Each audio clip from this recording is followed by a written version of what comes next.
Giant mosquitoes are invading Metro Detroit, but don't panic. It's just Blood Fever, a movie about an attack of giant mosquitoes being filmed here in the metro area. And as TV2's Al Allen reports, local residents are biting at the chance to get into the act. And action! The 6-foot mosquitoes from outer space invade the picnic area, looking for a midday snack.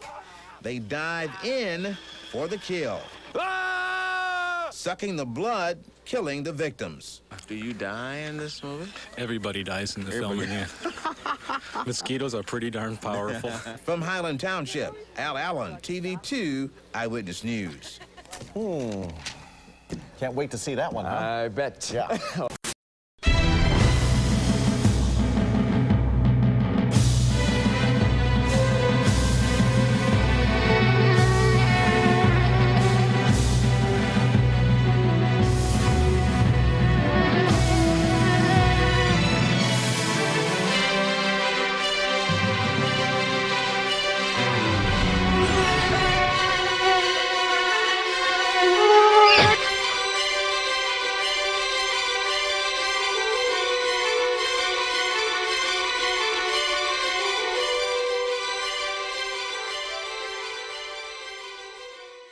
I really started making my own movies, or attempting to make my own movies, back in the 70s. And I got a Super 8 movie camera for Christmas, and that was like, you know, the greatest present ever.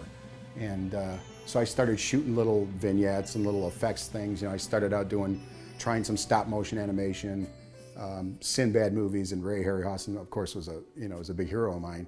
So I started out with that, and I made sure, you know, I got the Super 8 camera with the single frame button. And I soon discovered that stop motion was just like, man, it took so much time, you know. But I started out doing little stop motion tests, and then I would shoot little action scenes in the background in the backyard with my G.I. Joes and firecrackers and things. And so it was shooting these little vignettes in the 70s, bringing friends in, and then it kind of developed more into like, oh, tell a little story. And I remember I shot this little thing about a killer who's stalking a girl through the house, and it was my brother and sister.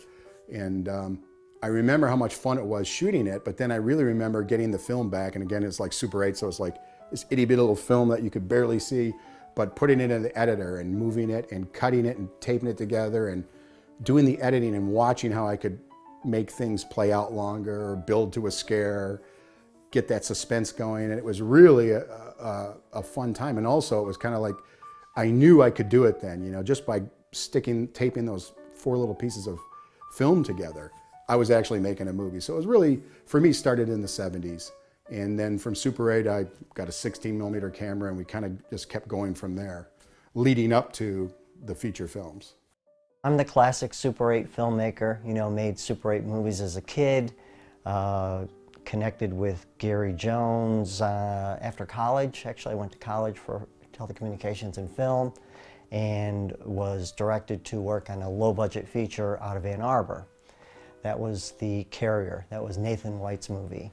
And on The Carrier, there were these group of rock and rollers that were doing special effects, and it was Gary Jones and his crew. Really, doing my special effects is how I got into making my own movies. I got noticed, and I started finding out other people around that were making movies, and I'd call them up and say, hey, do you need any blood and guts, or you know, do you need any special effects? So that was really my entry in, was doing the effects. Well, I'm not sure what it is about Michigan. I think it may have something to do with the long history of film production in Detroit. You know, at one time it was a huge market for film production, commercial film production. And so there was a large film community, production community, and so that kind of nurtured interest and you know, in Southeast Michigan primarily, I think.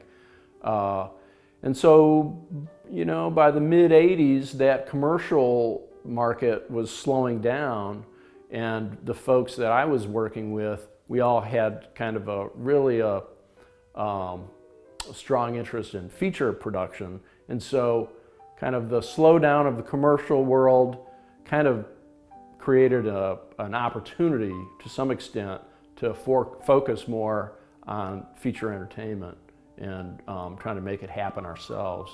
At the beginning of my career, using my effects work, the actual first show I worked on was a movie called Striker's War, Thou Shall Not Kill Except. I remember reading in the newspaper that these guys had made this movie called Evil Dead. And I was like, damn, I missed out on that one. And I found out that they were doing some other stuff and they were shooting a movie called XYZ Murders in Detroit. And so I called up the production office and said, hey, I'd like to come down and be an intern or a PA or whatever. And I got a job on that as a PA, just driving cars in the background. And through that, I met Scott Spiegel, and then I met Josh Becker. And Josh and Scott said that they were going to make their own film, this kind of Vietnam, Manson meets our heroes. He came in one day as we were putting together Thou Shall Not Kill Except with a box of effects stuff. And he went, look, I make rubber faces and they'll blink and, you know, and they'll wince and they'll do all kinds of stuff. And look, blood. And I can do all that stuff. And we went, okay, you're hired. He went, what? He went, yeah, you're hired. You're the only effects guy that's come in. We need an effects guy. And Scott pulls out the business checkbook and opens it, and Gary has told me this. And he goes, oh my God, they're gonna give me a lot of money. And Scott writes him a check for $50 and says, keep receipts. At the time I was working on the assembly line in Detroit, and I thought, well, this is it, you know? I can leave the assembly line, I can go make movies, big bucks. So I go down to their office that day and to talk to them about it, get all set up and get my first check. And they hand me a check for $50. They have this big list of effects I had to do, and I looked and I went, I guess I can't leave the factory at this point. So what I do is I would do all the effects at night, and they had scheduled a lot of their effects scenes and a lot of their shooting for weekends and also at nighttime, you know, after 4 o'clock when I could show up to do makeup. So that was kind of my entry in. I'd work all day on the assembly line and I'd go work on Striker's War, Thou Shall Not Kill Except, doing special effects for them. And that was really the start.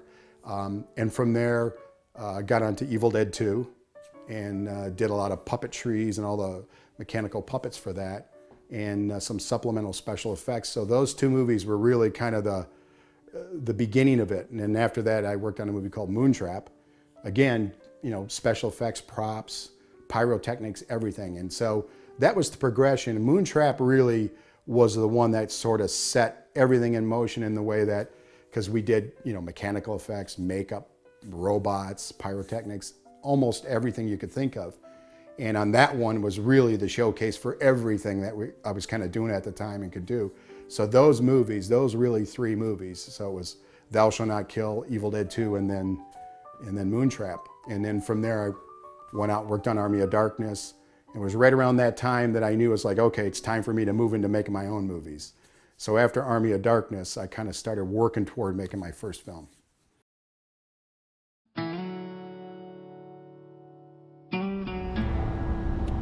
So today, Tom, we're heading out to go check out the studio where we shot the film Mosquito. Actually, I haven't been in this building probably for at least 15 to 20 years. I too haven't been there in a long time. I mean, I think the last time I took this drive was 20 years ago. It's actually called Jacobson's Steel Rule Die Shop. It was their original building in Detroit. And one of our investors in the film, Lee Jacobson, it was his building, and we kind of did a deal with him. As part of the investment, he gave us use of this building for a year. And we pretty much did everything there, from building all the effects and shooting probably 95% of the interiors to editing and doing all the sound work on the film. So we'll see what's still there. It's coming up here on the right. And so there it is. God, that's the old building. The place is looking a lot smaller than I remember. We did everything in there, huh? Yep. Go.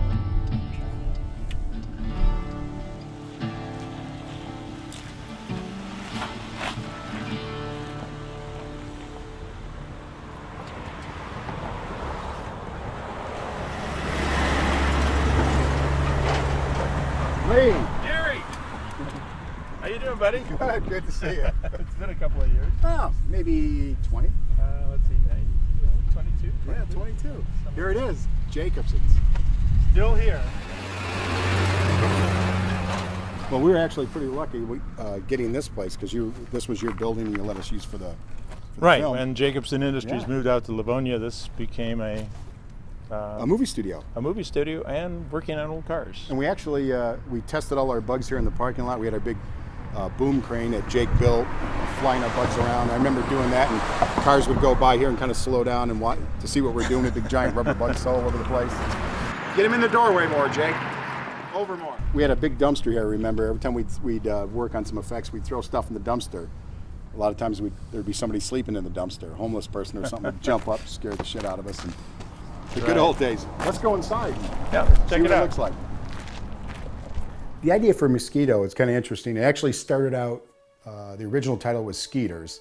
Gary and I made a film with Eric Pasquarelli and David Theory called, well, at the time it was called Wendigo. After we made Wendigo and we completed that, Eric Pasquarelli, David Theory, and I were putting together a package to raise quite a bit of money for a pretty exciting action sci-fi movie that we wanted to make, and we were looking to raise about $1 million.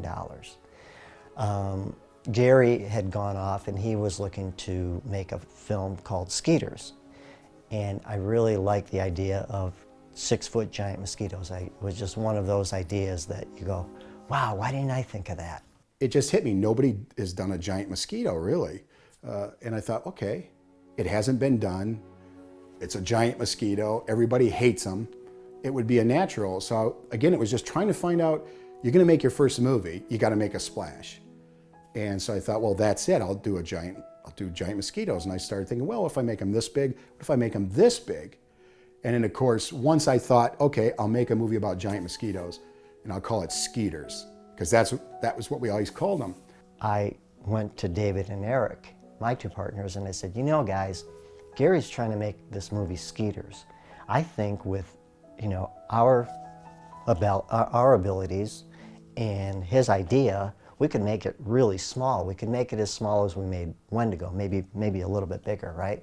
We've got these connections. We just can't raise the $1 million, but we could probably raise enough to shoot this thing with Gary. So I got in touch with Gary, and we kind of proposed the idea to him, and we formed another company to do that, and that became Mosquito. And basically, we had this big sprawling movie, which we couldn't afford to do. And so we condensed it down to the movie that it is today, with the scenes that we knew we could pull off and the elements and the assets that we had. And so that's kind of what came about. It was just like an idea of a giant mosquito, and then instantly you just start seeing images and scenes from the movie. So, the idea came in the mid-'80s, and it took me a while to really get the movie going. It took me probably 4 or 5 years before I ever really made it. And it was just one of those things that I couldn't shake, I just have ideas, put it aside, but it always kept coming back as the thing to do. You need a radiator fixed. A radiator? I can fix a flat tire easy enough, but a radiator's gonna take some time. How long will it take? I was actually called in for an audition for a commercial, and it was a commercial where I would play a werewolf, and I was all about it. Because as a kid in the Detroit market, who didn't grow up that's my age that didn't watch Sir Graves' Ghastly and The Ghoul and just like every monster movie, and just like the giant creature movies were my favorite. And so, but I was also a big fan of the classics as far as like, Werewolf, Frankenstein, Dracula, The Mummy, Creature from the Black Lagoon. I watched all those movies, and I had monster movie books. And so I got into acting, not with really the intent to do horror or to do sci-fi. But when I got that commercial call to play the werewolf, I went in, and it was Gary Jones was doing the effects. So I had to go out to Acme Effects, where he had his effects studio set up, and he did a head casting for me to do the werewolf. I got the part, and it was a cool commercial. But when I got out there, I saw these storyboards, and I saw these mosquitoes, and I'm like, what's going on out here? This is pretty cool. And he said, I'm making a movie called Mosquito. And I was like, you gotta call me in for the audition. And he did. So he called me in, and if that had been the only movie I ever did, I'd have been happy. I was looking to do a giant bug movie. I love Tim Lovelace. Tim Lovelace is a hunter, fisherman, a man's man, a Marine. I remember him coming to the set in his truck, and he was like a hunter-trapper in real life. And he came, and I don't recall if he had traps in the back of his truck, but I was aware that he was trapping snapping turtles. I think for restaurants, I'm not sure. But he was trapping large snapping turtles. I thought that was pretty impressive. He was exactly kind of the right guy for that part that I was looking for. So once we got the movie going, I'm like, I gotta call Tim in. So I had Tim come in, and I knew I was gonna cast him anyway, but I had him come in and read, and made it seem like, you know, he was up against a lot of other people. But so he came in and read, and, you know, kind of strung along a little bit, but he got the part. And then I knew that once I had Tim in there, I could start casting other people and play him against Tim. Tim would come and do some of the readings with the other cast. So that's how I got Tim. Another cast member, you know, our lead actress character in the film, Megan, was kind of a hard one to cast because I wanted a young girl that was going to be able to kind of seem like she was this ranger, but then she was going to have to become Ripley from Alien. She was going to have to fight the monsters and the bugs and stuff. And we did some casting, and we had a lot of local people come in, and ultimately it got really close to the end, and Rachel Orzell came in. And she had been doing, at that time, I think she was doing some of the auto show stuff. And when she read with Tim, it was great because I could see there was a chemistry there. They were butting heads a little bit, you know. There was a little bit of, oh, I can see these are the kind of feisty, like the boyfriend-girlfriend, and the boyfriend's got to do what the girlfriend wants, and he doesn't really want to do it. And so they would kind of chide each other, and I go, oh, that chemistry was perfect. And we used it all through the film. Tim Lovelace was, upon first meeting, just, you know, a wonderful gentleman. And from what I understand, when it came down to the callbacks for my role as Megan, Tim was kind of given a lot of weight into, I guess they had it down to 2 different ladies, and he was given a lot of weight as to who, you know, with whom he interacted the best. And he was like a brother, you know? We just got along really well, except when we were punching each other. At the time, I would say we got along fine, but she was definitely not a real love interest. She's a great girl. I've stayed in touch with her as well over the years. We actually worked some other jobs together. My favorite story of that is, you know, we have the bedroom scene.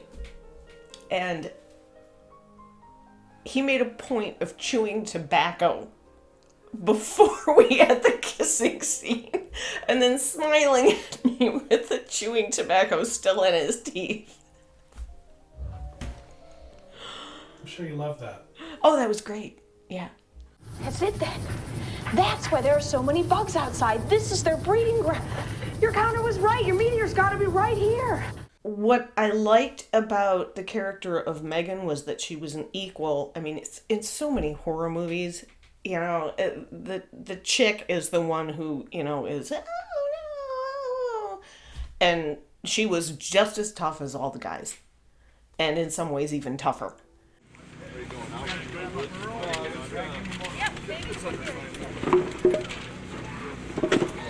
Hey, Gunnar. How are you doing tonight? Fine. Great. Gunnar Hansen. Okay. So here is the iconic image of horror. The man with the chainsaw, the guy on the poster, Texas Chainsaw Massacre. Who in the horror movie world does not know who Gunnar Hansen is?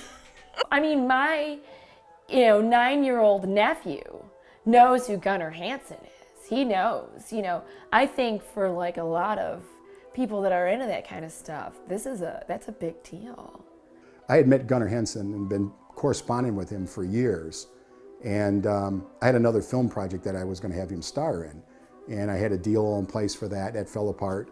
But I always thought, all right, I got to bring Gunnar in here. And of course, I got to bring Gunnar Hansen in. Leatherface has got to pick up a chainsaw, has got to cut the bugs. Again, all about these iconic things I wanted to see in the movie, but I was also thinking about selling the movie, promotion. What am I going to use? It's a first-time film. I was just trying to load it, and I thought, I got to work with Gunnar. I don't even remember how I met Gary. I think I must have met him at a convention, but I'm not sure. But we had started just talking, and we had talked about this other film idea of his for a long time. And then he called me and said, I've got this other project in the works. At the time it was called Skeeters. And he said, the character I want you to play is essentially the same character that he'd had in mind for me in the earlier movie, which was more a Most Dangerous Game kind of film. And so I went out to Detroit and got my rental car, you know, and checked into my hotel, and we started filming pretty quickly after that. So it was great. Gunnar came down and met everybody. When he walked into the room, everybody was like, "It's Leatherface." And he walks in, and you expect this guy to come in. Actually, I tell you, this was the first time I actually met him. I had talked to him a lot and corresponded, but he walked in. This guy walks in, and he's like a college professor. You know, there's an ant on the floor, he walks around it. This guy's not gonna hurt anything. Well, I remember the day Gunnar arrived on the set, because everyone's anticipating, you know, here comes, you know, Leatherface is gonna show up, and I was nervous because I had seen the movie when I was young, and I thought, wow, I'm gonna meet Leatherface from Texas Chainsaw. So he shows up, and everyone's kind of like, yeah, that's Gunnar, you know. And I was like, wow, that's Leatherface. That's really cool. I'm in the same room with Leatherface. That's what you get when you mix bloodlines. That movie scared the hell out of me as a little kid. I wouldn't want to say it wasn't the most impressive things I've ever seen, but it did influence me somewhat. And just to think that, you know, 20 years later, I'd be riding every day to the set with Gunnar Hansen, Leatherface, you know, that's what makes life great. You know, it was really great. I really enjoyed playing Earl. I mean, I liked playing the bad guy, and he was an interesting character. He was very talkative, just like the opposite of Leatherface. But he was also ultimately one of the good guys. I mean, there's a moment in the movie where he just makes a decision to change. You know, he's at a point where he, like all the others, are trying to survive. He's been the bad guy, and he thinks, and you can see the moment very clearly in the film where he thinks, I got to join up with these guys. I can't be the jerk here. And so he goes through that change. So I thought that he was a very appealing character, and I liked the fact that he was this sort of this mouthing off kind of guy who has always got a line to say. Are you insinuating that my brother and I have done anything wrong? No, not at all. So we're just trying to make it into the city. Another casting choice we had was a good friend of ours, Steve Dixon. And I had met Steve on a film, The Carrier, years before. And I remember I was doing special effects on that film, and I always kind of had my eye out for, you know, who I was working with and who could I use for my films. I remember meeting Steve, and he just walked in with this authority on the set, and he had just had that air about him, and I thought that's perfect to play Parks, our scientist in the movie. And again, I had another one of these parts. All right, we're going to have a scientist. He's going to be able to tell us this and that, and so I go, wow, Steve would be great for that. Hold on. We're getting ahead of ourselves here. Now, we got a lot of dead bodies on our hands, and we need to get to the authorities. Steve Dixon was the person that actually, I worked with a couple scenes, but Steve Dixon I met later on because he worked at the same elementary school my daughter went to school at. So Steve Dixon, I was able to see like for almost 3 or 4 years, 5 years after the movie was over every day when I take my kid to school. So it was always, hey Steve, what's up? Rehearsal. 3, 2, rehearse. Action. I don't know how many other films I've worked on where I've stayed in touch with everybody in the cast, but I talk to Steve on a regular basis. And there's one thing that when I'd call him up, I would say to him on the phone, as soon as he answered the phone, he'd be like, hello? And I'd be like, say it, man. You just got to say the line. He'd go, look, man, we are not giving up this truck. So my favorite line is in the movie, you know, I'd call him up and I'd go, come on, say it. Come on, Steve, say it. Look, we are not giving up this truck. So and we just had a lot of fun. Good guy. Now we find that meteor, and we find the origin of these bugs. And then what?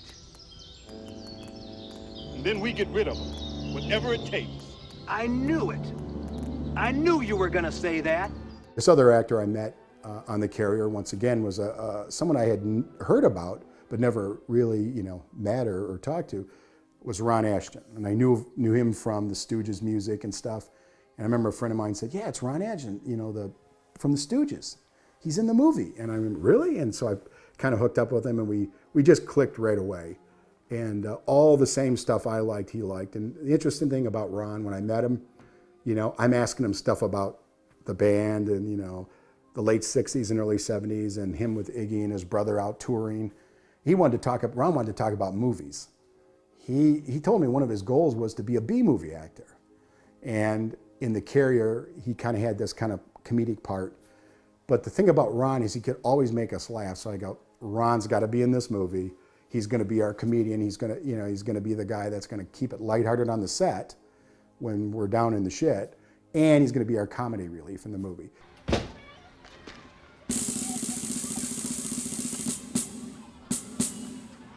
All right, you little bastards.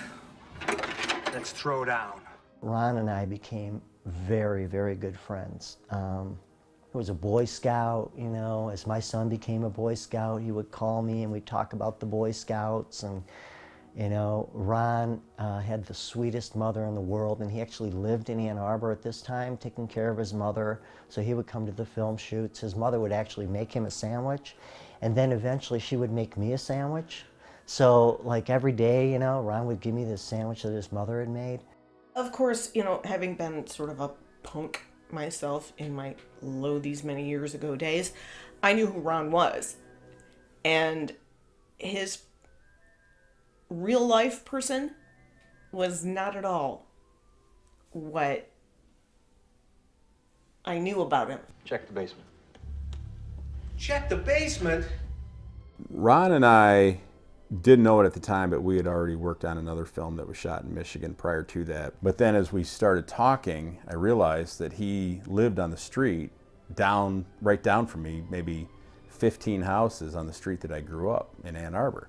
Well, I didn't know who Ron was at the time, and I was doing a noir leather fashion show, and he was playing in a band called Dark Carnival, and they were playing that night. And he saw me, and he was like, you know, I think I can get you in a film, give me a call. And I thought that he was just kind of being like, ew, you know, and I didn't know who he was. And that was like one of the greatest things for me, was finding out who he was, being turned on to his music, and loving the Stooges for the rest of my life, and being inspired forever, like even in this moment. Like, Ron was the practical joker on the set and was always, you know, having to remind me, Mike, these things are 6-foot mosquitoes now. Come on, let's do some acting here. Jeez, you know, let's get excited. And, but Ron, when he, you know, I guess there's a thing you do in movies, you get your script, and at the end of the movie, everybody signs everybody else's script. And so we were passing around scripts, and Rachel passes hers around, and Ron opens it up and draws this great big giant penis. You know, just big ugly thing, and he's like, let's do it again sometime, Rachel. Signed, Mike Hard. So she looks at me and she thinks that I like signed her book like with this, you know, giant penis. And but it was Ron, and he's over there, you know, laughing in the corner on the side of it. You know, you can see him over there. You know, Ron had this thing that if anything ever, like a light or something like that, kicked out on the set, you know, he'd be like, oh, that's it, we're down, we're dead.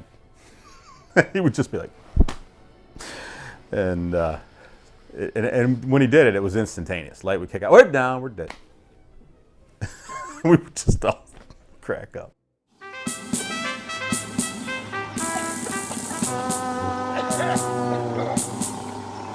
Hey, you jerk, you want to watch it with that thing? I was already on Hercules, and as second unit director, and I was living in Clawson. And Gary said, hey, how'd you like to be in my movie Mosquito? I went, oh my God, you're actually shooting it? And he went, yeah, and I got a good part for you. I went, well, let me read the script. So he got me the script. This is the story I've repeated far too many times, but I was meant just for this. And I read this thing, and it's what Steve the camper or whatever is completely naked with a completely naked woman rolling around having sex. I went, whoa. And I call him up, I go, Gary, I'm not going to be completely naked in a movie. I'm already at that point, 35 years old. I mean, He goes, oh, you don't have to be completely naked. I go, oh, okay. Oh, sure. Well, nudity's never been an issue for me. You know, I really appreciate the human body and that we have one. And I'm like, you know, it's a toe or whatever. You know, I'm like, it's okay with me. So, you know, he told me that there would be some nudity, and actually I was kind of excited. You know, I'm like, oh, I'm the sexy part of the film. Like, this is going to be really exciting. But I had lines. I had to remember some stuff, and I had to do some, you know, like kicking and screaming and things like that. So it was like super fun. And then I show up at the old factory in Detroit where he's shooting Mosquito, and I know everybody in the crew, and they're all coming up going, I can't believe you took a part where you're going to have to be naked. And I went, no, Gary says I don't have to be naked. And they go, oh, all right. And this happened about 4 or 5 times. And they've got a tent on a platform in the middle of this warehouse, well, the factory. And I walk up, and Gary's there with the camera and all this junk. And I go, everybody seems to be under the impression that I'm going to be naked in this scene. He goes, you are. I said, but you said I didn't have to be. He goes, I lied. They wanted me to wear like these little nude thongs that they had dyed flesh colored. But they were always trying to film around the flesh-colored thong panties. And I was like, and it was taking hours to do this. And I was like, we did this like a million times, and you guys just can't get around my drawers. What's going on, you know? And I was just like, this is ridiculous. I'm getting hungry. Gary's going, roll around. Come on, give it, come on, hump. Do it, baby, go for it. And it's like, oh, God, this hurts. Roll around, roll around. I'm like, you do this with your wife? What is this roll around business? I mean, for God's sake. And anyway, I was black and blue everywhere after that. And I had, honest to God, just about the worst headache of my life because, you know, it seemed inappropriate to get excited by this, but every part of my brain is going, anytime you've ever been in this situation before where you were naked and the girl was naked, you wanted certain things to happen, but now you don't, you know. Ow. What? You're biting my neck. No. It's a mosquito. Then somebody dropped the camera on my head, which was like a perfect excuse to cry because it was cold. It was really, really, really cold. And I was trying to be really, really tough. But it was really cold, and I was having a hard time taking it. And somebody brought me a curtain and wrapped me in a curtain because they were spraying me down with water so I would look misty. I was freezing my butt off. Then they put this curtain on, and I'm like, is this all about this thong? I'm like, let's just take it off. So we finally took the thong off and did the whole thing, and it was way better. So yeah, no problems with nudity. Everybody's got one of those things or one of those things, you know. They're different, but they've got one. And then I had my finale was, I forget where the heck that was, somewhere. I had a friend of Gary's out in the woods with the tent and me going to take a leak with the beer, and then coming back and the girls being humped by the shadow of a giant mosquito. And then I turn around and the POV of the giant mosquito coming in, my big addition there. I took a sip of my beer right before I got killed. That was, and that was my participation in Mosquito. One of the highlights of my acting career, which I decided right there and then, I'm never acting in anything again.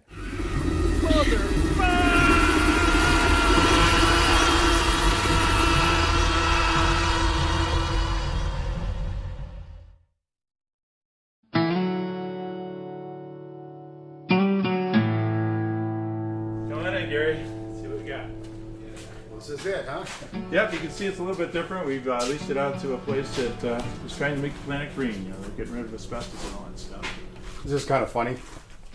20 years later, one of our boards is still up here. Cutting film, sound effects, create sound effects. This was the. It works. This was the visual effects room. This is where Jake had his optical printer. Yes, in fact, it was right where I'm standing now. Weighed a ton. Wow. And still film hanging up, mat shot. Here's an old mat from the movie. I guess we didn't pack everything up when we left.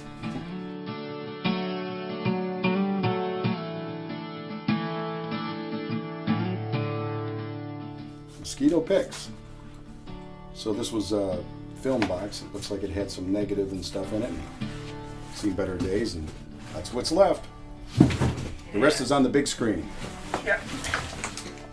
Wow. Oh, well, there's one mosquito left. Oh, that's fun. We got one left.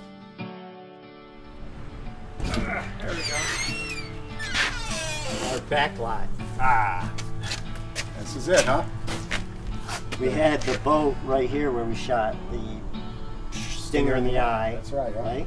And we had our RV parked out here. We did actually all of our interiors of our RV here. We shot in the daytime. You're right. We I covered. remember standing here Yeah. shooting. Everybody was rocking the van. That's right.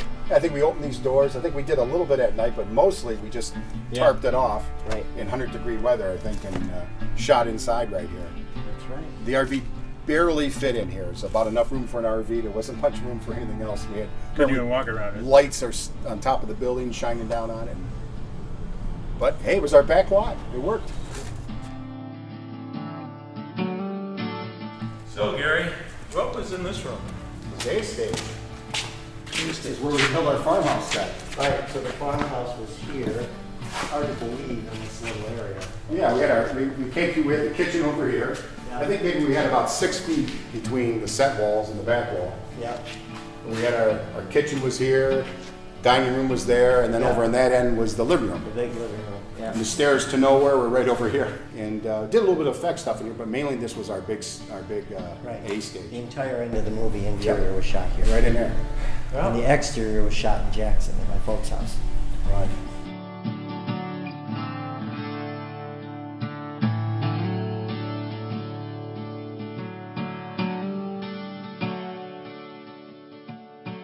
Pretty interesting walking back into this building after 20 years and kind of seeing little bits and pieces of the movie hanging up on the wall and strips of film. It's interesting. It's like I walked in here and it was the building seems much smaller than I remember. I mean, we had so much going on. We had like 30 people running around doing stuff. And just walking back in and seeing these little strips of film hanging on the wall and stuff is sort of like a reminder of, takes me right back to the day when we were putting the final cuts onto the movie and putting those final shots in. And of course I was wondering, do I have enough? Do I have a movie yet? And so it's kind of interesting to walk back in and see what was left. Got it? Yeah, thanks, Lee. Okay, Thanks, Lee. no problem. Brought back a bunch of memories. I finally found the guy, the mosquito. All right, man. Take care. Take care. Yeah. Thank you. Take care.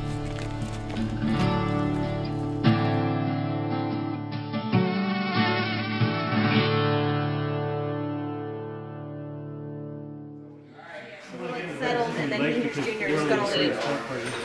Okay. Before we know they're in the tube chasing us, so we're like going to stay right here. Where's the camera? Down there? I would say the most memorable moment for me on the set was the very first day that we began shooting, because we started with the scene where we're in the drain tube getting chased by the mosquitoes, you know, after the motorhome turns over, and then we've located this sewage system or whatever you want to call it, storm drain.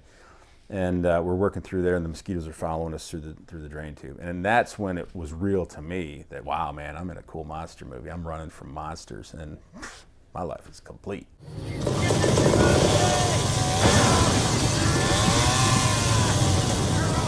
In the movie, Gunner's got his chainsaw and he's chopping through the bugs. And I knew we were going to have Gunnar Hansen with a chainsaw in the movie. And I made sure when I called him, I said, "You got to chainsaw bugs for promotion." He goes, "You got it." And I knew we knew we needed a line. And I remember we were all discussing it. And if I remember correctly, I mean, I think everybody will take credit for the line. I'd love to take credit for the line, but I think ultimately what happened, and I believe it was, if I'm not mistaken, I think it was Mike Hard. Well, the line is, "I haven't held one of these babies in 20 years. Feels good."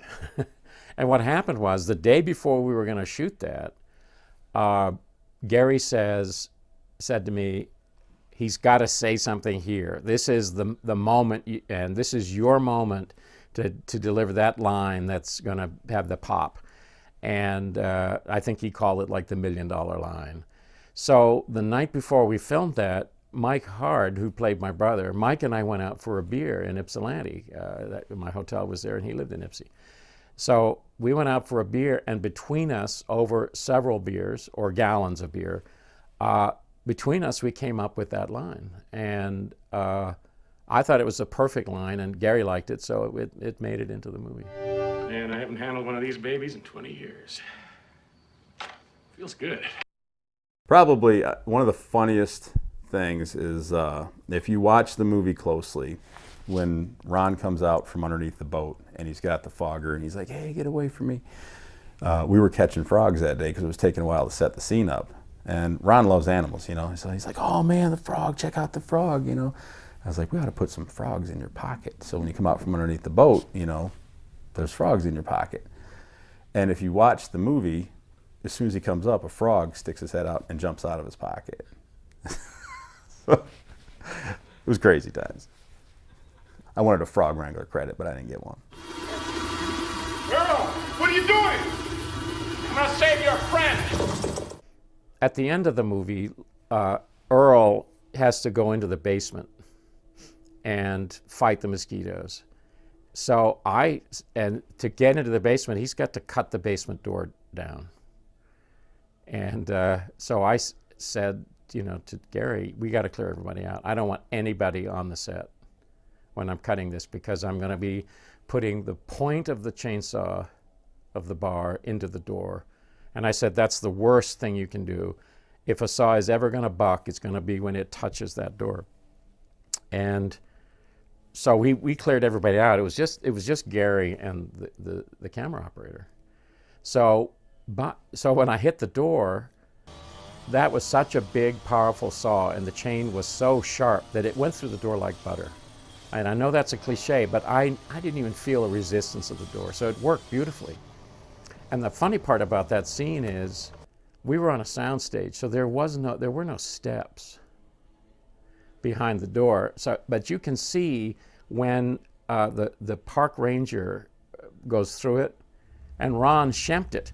He started walking, and then he just squatted down as he went down the steps like this. So from the camera's point of view, it looks like he's going down steps, and all he's doing is just getting lower and lower and lower on, you know, as he squats.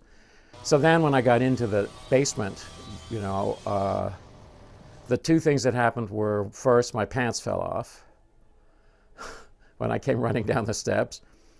And they ended up using it. I pointed out to the director, I said, we got to do it again, my pants fell off. And Gary said, all right, so we shot it again. And then when I watched the movie, he had forgotten and put in the shot where my pants fell off. Well, when we got in the edit room, you know, it was one of those things where I looked at it and I went, the first take was always the best. And so I left it in and I cut it kind of short. But if you watch it, he runs in and his pants start to fall down before he goes to the door. Now, when Gunnar saw it, he turned to me and goes, you son of a bitch, you left that shot in. I go, it was the best take. But yeah, it was kind of a funny thing. You'll miss it if you're not looking for it. And you can barely tell, but there is a flash of white there. But then I got this, I'm in the basement with all the mosquito eggs, and I start fighting mosquitoes as they attack me, or Earl. Well, the chain broke. So my concerns were founded. I mean, the chain broke on this huge, very powerful saw, and they had put a plexiglass screen up between the camera and me to protect the camera. And the screen did not reach all the way to the floor. There was about 8 inches or a foot of clearance at the bottom, and the chain came off, hit the floor, and bounced up behind the screen. It hit the floor right at below the plastic screen, so it bounced up and wrapped itself around the leg of the assistant camera operator, Kim Sims. And luckily, Kim was wearing heavy blue jeans. And at that point, most of the energy was out of the chain, so it just wrapped around her leg and left a grease stain, but it didn't injure her at all. So I said at that point, we got to finish out this fight, but I'm not putting a chain back on the saw. And you really can't tell. You can't tell there's no chain. Ain't life a bitch? I think that one of the most strenuous scenes for me was the motorhome driving down the road, where I'm kind of flailing out the door, and Jake Jacobson, the stunt coordinator, has me harnessed, and he's got a hold of me. But we're driving into the lights. This is a night shoot, so Eric Pasquarelli is driving into the lights, which means you can't really see much. So I'm acting my heart out, flailing like this outside the door, screaming my head off, and all of a sudden, I get yanked back into the RV. And unknown to me, but Jake was paying attention, was that because the sight, driving right into the lights, I had my head about that far away from hitting a tree. And Jake saw that and yanked me in. Of course, I had bruises all over the place from the harness, but at least I had my head still on.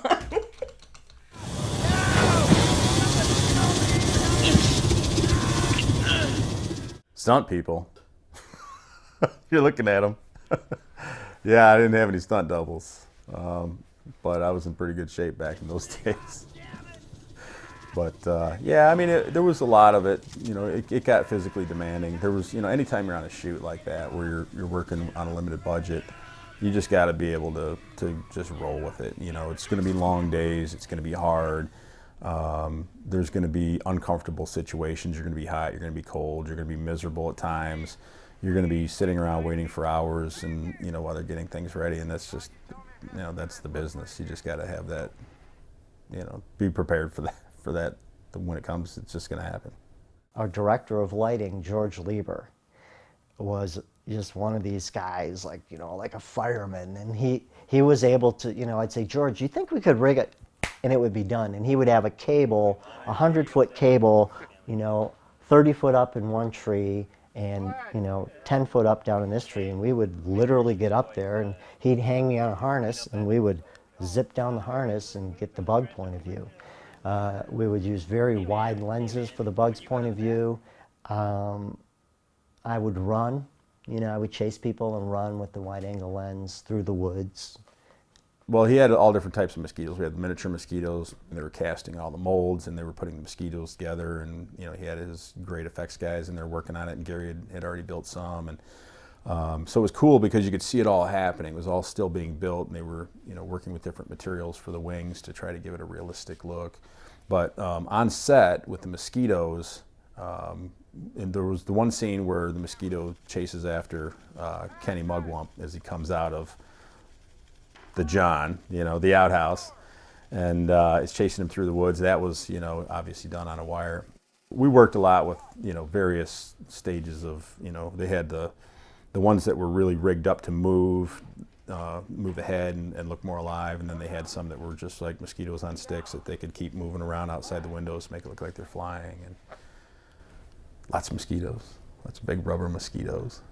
While working on the movie and going through the script, we knew that I was going to put this scene at the end and it was sort of like an homage to all the great movies I love. Bridge on the River Kwai. What happens at the end? The bridge blows up. So we knew at the end of the movie, since I had flipped the motorhome at the beginning and done a spaceship and blown up bugs, I figured I got to blow up the whole farmhouse. So we ended up building a big giant miniature farmhouse to match the real one we used in the movie, which we blew up. We built this miniature house, all custom wood, and replicated my parents' farmhouse exactly. And then there was a young guy that lived in Plymouth Township, Michigan, so he had a little bit of land, and he said, yeah, my folks would let you do this. So we went there, I think it was a Saturday, worked all day Saturday constructing the house. Gary, being an effects guy, rigged all of the explosives. He was a licensed pyrotechnician. And then we lit it as it started to get dark. We had a number of high-speed 35mm cameras. I think we had, I want to say 6, 7, 8 cameras on it when we blew it up. And one of them being a high-speed Mitchell, which could run at 120 frames a second.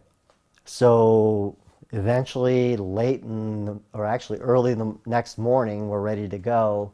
We blew it up, shot it with all the different cameras, and it was over.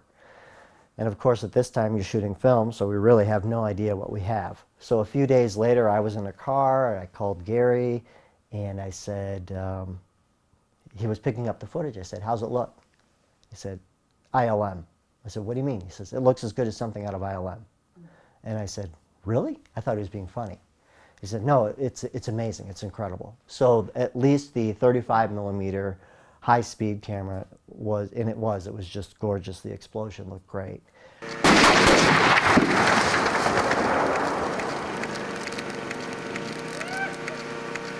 Everybody okay?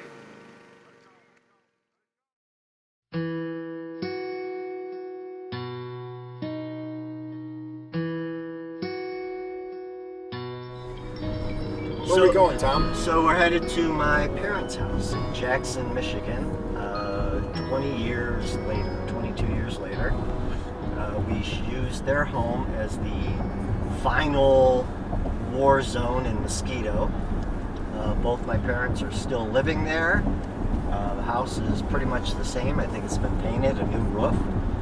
But we're going to go take a look. I don't think Gary's been there in 22 years. Have you, Gary? No, it's really, I think actually the last time I was there was after we wrapped. When we took all the boards off the windows, we made those frames that make it look like the windows were boarded up because we couldn't put nails in the wall. Mm-hmm. And I think, yeah, we did a night shoot, and I think it was daytime. We packed everything up in the morning and drove away, and I haven't been there since.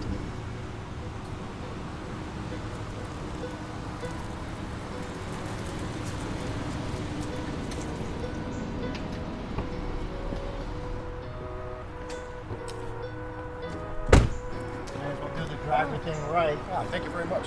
Thank you. Thank you. Okay. Here we are. Here it is. Wow. 22 years later, in better shape now than it was then. Well, we didn't blow up this one. We blew up the miniature, so. Yeah, right. Well, it looks cool. It looks exactly the same. Actually, they got the porch finished off. That's right. They did a porch. I think you got it in the roof here, but. Yep. And then we have our guys jumping off the roof right there. Yep. Tim and Rachel jumped right there. I think we had a scaffolding for them to jump to. And I was up on the scaffold. And probably an old dirty mattress or something for them to land on. And I was up on the roof. I think, didn't they run around? Yep. They climbed up and went over the eaves, and it's looking the same. Yeah, actually, the house is pretty close to the main road over here. But in the film, we wanted to make it look like it was a farmhouse kind of way out in the middle of nowhere. So we got back by the road with a wide-angle lens, got down low and shot. Pretty much we shot the front of the house and the other side. We did very little in the back here. And looks exactly the same.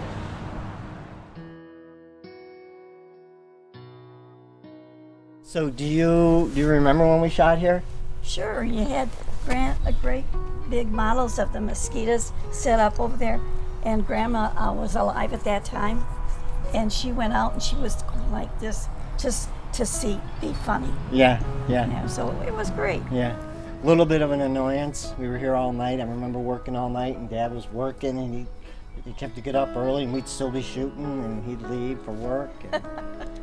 We put boards on the windows. We were flying our mosquitoes outside, jumping off the roof.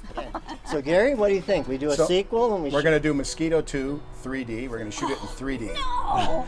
But the mosquitoes are going to be bigger, much bigger mosquitoes. Can we do it or not? Well, you have to talk to me about it, Tom. Uh-oh. Are you going to bring me lunch? Lunch every day. Actually, and Gary won't blow up the toilet. I don't think this is probably one of the locations that we didn't pay for last time. No, did we pay? No. See? You still owe me. That was Eric Pasquarelli didn't give them the check for the location, so.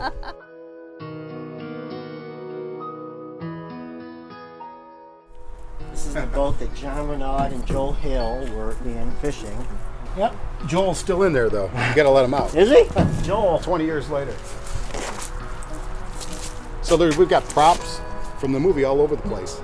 Everywhere. All over the state. All around the world. Well, they should hold on to this. It's going to be worth something on eBay one day. Yeah.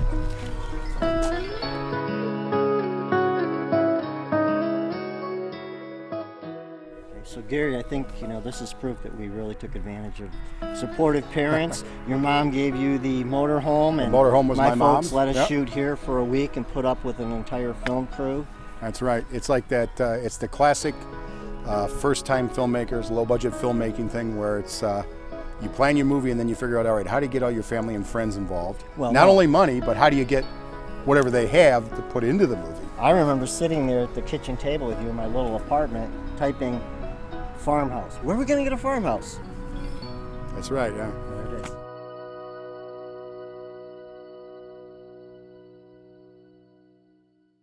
Is this what you guys do for your primary bread and butter? Or do you have a real job? I do. I do music. You All can right. count that as a real job. Yeah, I understand you were with the Stooges. That's cool, Mike. You're a founding member.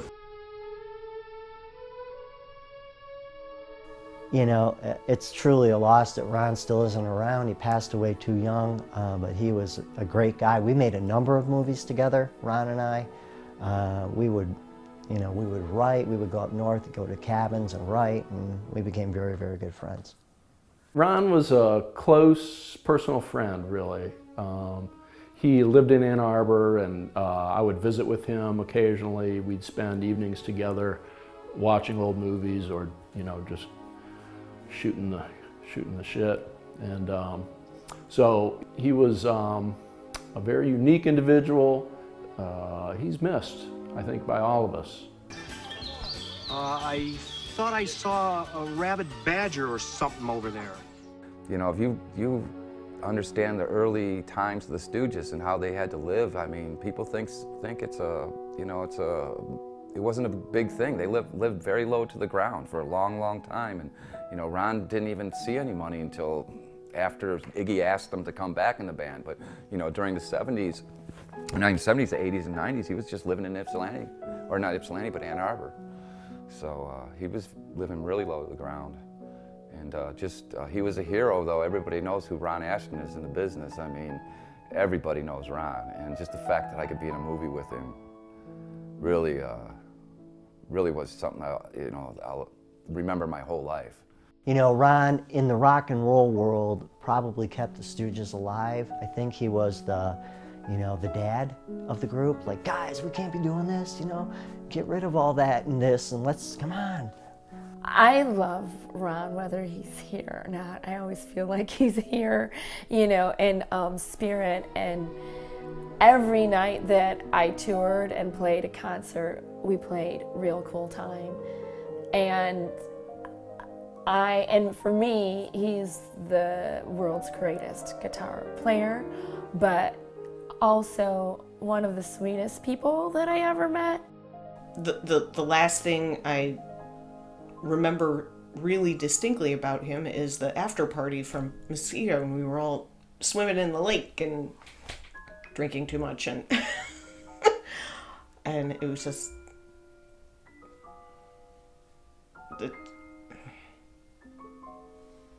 how was he gone? Just way too young. I remember when I first started working with Ron, and almost like the first day on Mosquito when he showed up, and he shows up with his thermos with his coffee that he made from home, and he does his hair exactly his own way. He had everything perfect. He had his character down, and I just remember that it was like he really put everything into it. To him, that was it. He had told me one of his goals was to be a B-movie actor. He wanted nothing better to be on the Late Show at night, to see himself on the Late Show. And as a matter of fact, we wrote that line in the movie because of Ron, which was Late Show doesn't get any better than this. And I realized looking back at it that he really, I think out of everybody, I mean, he felt really like that was his place. Man, the Late Show doesn't get any better than this. I thought he was just a great guy, and I'd actually, if I was going to be anywhere close, I would come and stay a few days at his house, and we would smoke cigars and drink whiskey and tell the biggest lies we could come up with. So he and I became very good friends, and we talked on the phone a lot. And I have remained friends with Tim Lovelace. In fact, I just talked to him on the phone about 3 weeks ago, and he's still around, so we talk, and we talk about whatever's going on, but also we usually end up talking about Ron at some point. He was a great guy. Ron had a huge heart. He was, you know, aside from, I never knew his music. I wasn't really a fan of, you know, punk rock or Iggy and the Stooges. You know, I listened to, you know, Aerosmith and John Denver and, you know, that mixture of the 70s, 80s rock and country. And I really wouldn't know a Stooges song to this day if it came on the radio, but Ron was a great guy, and this is a great cat. And Ron would love this cat because Ron loved cats. And this is a sign from Ron because he loved cats. But yeah, he fed strays and he just had a huge heart, and you know, he loved his pets like they were his kids. So he's a good dude. We miss him. I've been there 22 years. I work with kids. This is just a sideline thing, something I enjoy doing. Steve Dixon. I love Steve Dixon. Steve Dixon was a great man. He was a fantastic actor. Potentially, I don't want to say this, but probably the best actor in the movie. Worked later with Steve on some other things, and he just really a great actor, stage actor, and a great man. I hung out with him quite a bit. He's a really, really good guy, and he lived right in the same town I did, so I got to see him after the movie, and it was another friendship that I was able to develop from the movie that lasted a long time. He's a sweetheart guy. He would walk in and you go, okay, better be careful. This guy's, you know, this guy's not going to take no shit. And then the minute he opens his mouth, you start talking to him, he's a sweetheart guy. I remember when I called him up and he came down and he goes, what's this movie about? And I told him about giant killer mosquitoes, this big, you know. And I just remember him with that smile and the laugh. And he goes, I gotta do that. And no, this is direct to Gary. In all the way, right? We lost Steve too, you know. So we lost Steve, we lost Ron, and you know, both of them is a shock. You know, you make a movie and it's a family, you know, and people go off and do their own things, and you don't talk to people for many years. And but once you kind of make a movie, you're sort of, it's a family, you know. There's a unit there, and it kind of has a life of its own and goes on. And I think when you watch Mosquito, I think you'll see that with, you know, you see Steve's character and he's still there. You know, Steve Dixon's still around, and Ron Ashton's still around, and all those guys, you know, and everybody in the movie, you know, they're still there. And the great thing about the movie is everybody's always going to be there.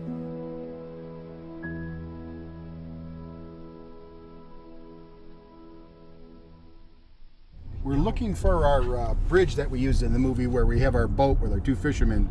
The dead fishermen come floating underneath, and our character Megan is standing on the bridge, and they find the two bodies, and they use the Geiger counter to discover that something with radiation has been killing people. Figured out how to open the door? Yeah. Here it is. There's our bridge. I think it's different. It was a little higher. And I think it was like a concrete structure. And I think that's all been redone. A lot of mosquitoes here. But anyways, we had the boat came underneath the bridge there. Rachel was on top looking down, and we had the two fishermen in the boat. Came up underneath the bridge. Yep. And they pulled over here with your Jeep. Yes, Parked my old and got Jeep, out. correct. Yep. Yep. And actually, this is over here. Remember when we first got here, the first scene we were shooting, Steve Dixon fell in the water. Right. So he's got like a wet pants leg throughout the whole scene. Yeah. Steve reached out with his little stick and pulled the boat close. And then he got out the crazy Geiger counter. Yeah. See about the you know, high levels of radiation. Right. We're talking about the UFOs and. Yep. What do you think? I don't know, I'm getting eaten alive. What about you? Screw this, man. Come on, let's go. Get out of here. You drive. Got it. It came from another galaxy. It transformed one of Earth's smallest insects into a bloodthirsty swarm of terror. I remember leaving New York with the movie. We did our post-sound, we did our transfers and everything. And I remember driving back to Detroit, and we were going to get on a plane and go screen the movie in LA and sell the movie. We hadn't had any distribution at that point. We actually shipped the printout to a company called Hemdale. They couldn't come to the screening the following week, and they wanted to see it. So we got them the print, they screened it at their place, and then when we got to LA, we did our screening for all the other buyers. And we got absolutely no response from them. And then we get a call from Hemdale, they wanted the movie. So in the roundabout way, I was very depressed that at first it didn't look like we were going to make a sale, and then the first guy that saw it really wanted it. So all of a sudden now we had arrived. It worked. You know, we did it. Hemdale, wow. We thought, that's awesome. And I think it was like $1 million deal. And so the movie cost, I think, approximately $340,000 to make. So we thought, we're set. I remember meeting with Hemdale and shaking the hands of the head of the company and sitting in that room there and looking around at posters for, you know, Platoon and The Last Emperor and, you know, Oscars over here and going, wow, okay, we're in a good spot, you know? And the back of my mind, I remember thinking, I read something in the trades where Oliver Stone was suing him over Platoon or Salvador, and they were arguing over profits or stuff, and I'm like, oh, I could only have that problem. So they signed the deal, they cut us one check for probably 1/3 of the budget. Pretty soon right after that, it started to go south. And then they went bankrupt. The folks who purchased the rights and who were aware that it had value in the marketplace, and were probably also aware of their financial situation, but went ahead and did the deal because there was money to be made. It was just very, very, very sad because here we had worked all of this time so hard on this thing, really going bankrupt, you know, emotionally, financially, putting this thing together, doing it with our, you know, and then we sell it, and then, you know, they go bankrupt, and the movie ends up actually playing for years and years and years on cable, one place or another. It was disappointing in terms of kind of not having the contract really come to fruition in terms of payout, but it was exciting nonetheless. Well, they had a premiere, invitation only, for cast and crew at the Michigan Theater in Ann Arbor. And that was the first I saw, I mean, other than the dailies, that was the first I saw of the whole completed movie with the music and everything. I was really impressed with how everything went together, how they had edited, you know, certain bits and how the music fit in, and I was impressed. I was impressed with the effects and stuff, and the farmhouse blowing up, and you know, Gary did exactly what he said he was going to do, which is, I'm going to make this very low budget movie that has better effects than other low budget movies, because I'm an effects guy and I know how to do that, and I'll put in the extra time and effort, and it shows. And I think that's why people still care about that film. Well, I remember when, you know, the film came out, I knew it was going to be on the Sci-Fi Channel, and I wanted to see it. I was all excited, ooh, it's coming, you know, and I come home from work and turn it on, but I was exhausted. I was like so exhausted that I fell asleep. But I woke up to myself screaming. Ah! So yeah, that was fun. My favorite moment about the movie is when Entertainment Weekly reviewed it. They had this page of reviews where each review is 2 or 3 sentences long, and they were reviewing Mosquito, which we were excited that they would even mention it, and they gave it a B+. And I thought this review was absolutely the most dead-on review ever for this movie. It was one wonderful sentence. It said, "This is obviously a giant bug movie made by people who love giant bug movies."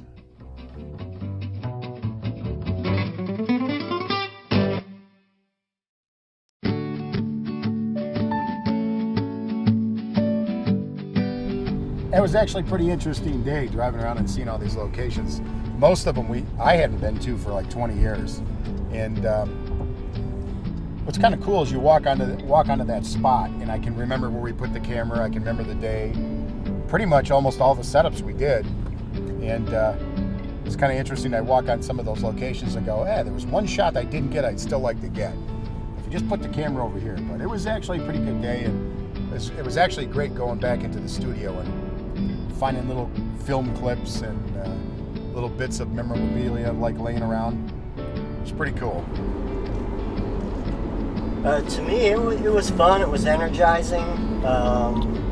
It makes me remember the great times we had making the film, as hard as it was. I always laugh now when I'm on a shoot. was on a shoot last week, and I just thought, this is the hardest job in the world because it's just so physical. And yet today was, you know, just a reminder of all the great times Gary and I and Eric and Dave had, and the entire crew making the film. It was a lot of fun, despite a solid year and a half of our lives. So it was really neat to kind of go back and just enjoy the locations and take a look at them again. And it was kind of cool. We ran into some of our friends out there too, the pesky Mosquito. Didn't let us down. Kind of hounded us today like he did 20 years ago.